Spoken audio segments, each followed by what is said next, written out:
Central Visayas. May hapon Sugbo, Dumaguete, Central Visayas ug mga kapamilya sa tanang kanasuran sa kalibutan nga mabot sa mas gipalangyab nga pagsibya. Kini si Leo Lastimosa. Mas gipalapdan nga pag-alagad ug pagbalita. Kini si Heidi Acuña.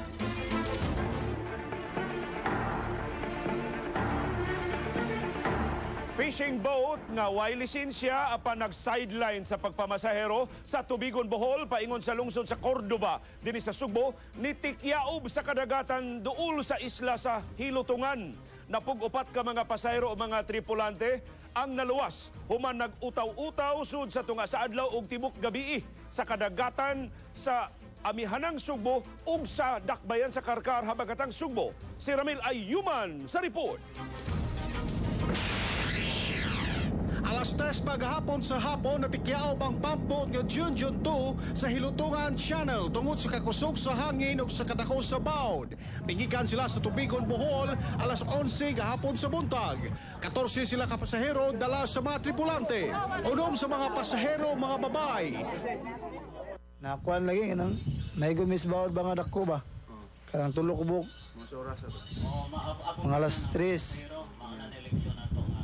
Alas 3 kapin. Lunod mi.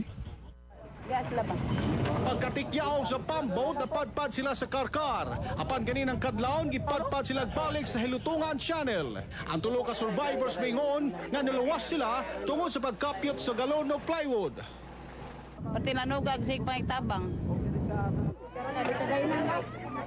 Alas 5 sa buntag, naluwas ang laing 11 ka pasahero. Human napalgan sa mga mangingisda sa Alegria, Cordoba, Cebu. Naluwas silang Roslyn Simbahon, Violeta Tuston, Brian Galon, Jade Bacon, Elizabeth Abrio, Felix Infanso, Samson Bulido, Julieta Garay, Marian Gialon, Janet Ordanisa ug Samuel Rostapa.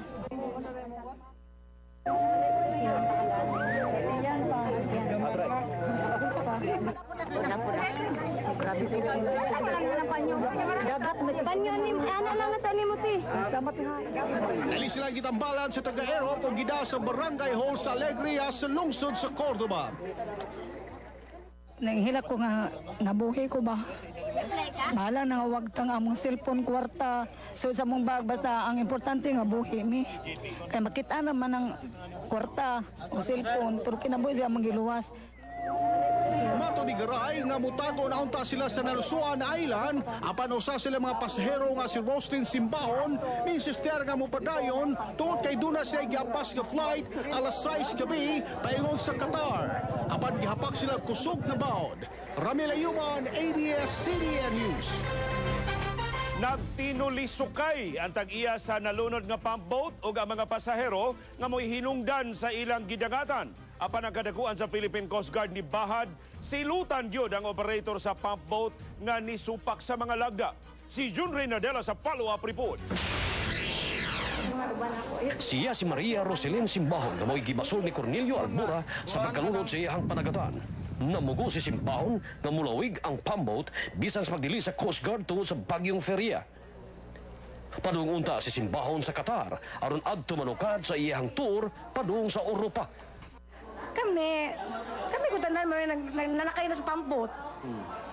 So di ka gusto ikaw rep sa nginlan? Dili, good nga ako rin pa sa nginlan, pero everybody should take that. Makasulti ka nga, kamu daghan mong namugos.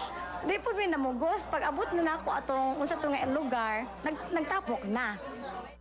Kuha maghanyo tong atong Qatar ba?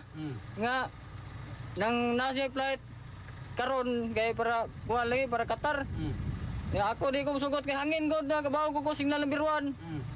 Sa man nga mugos mo sila. Gipalutaw na ng udto ang pump boat ni Albura nga narehistro isip panagatan og di pasayrohan. Actually hindi naman bago yun sa atin. Marami ng beses tayong sinasabihan sila na makipag-cooperate naman. What is money anyway? Ang importante yung buhay ng tao, di ba?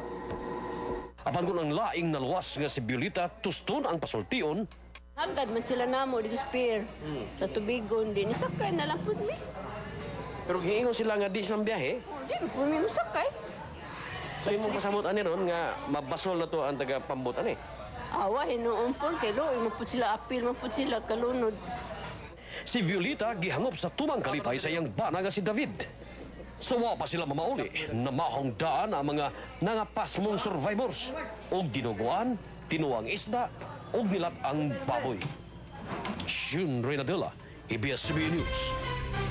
Sa laing balita, 24 pa kasakyanan sa dagat ang padayong gigaid sa Philippine Coast Guard nunod sa bagyong Feria.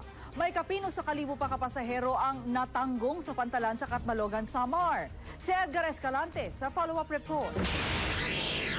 Bisag nilurang na ang pagpanghasi sa bagyong Feria sa Kabisayan, padayong ipanggakutan sa Philippine Coast Guard ang unom ka passenger vessels padong Catbalogan, Samar.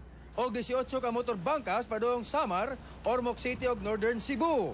The detachment of Coast Guard Station Cebu, which in the north, from Danao up to Hagnaya, and then at Ormoc, Catbalogan, no, Tacloban. They were still on storm signal number 1.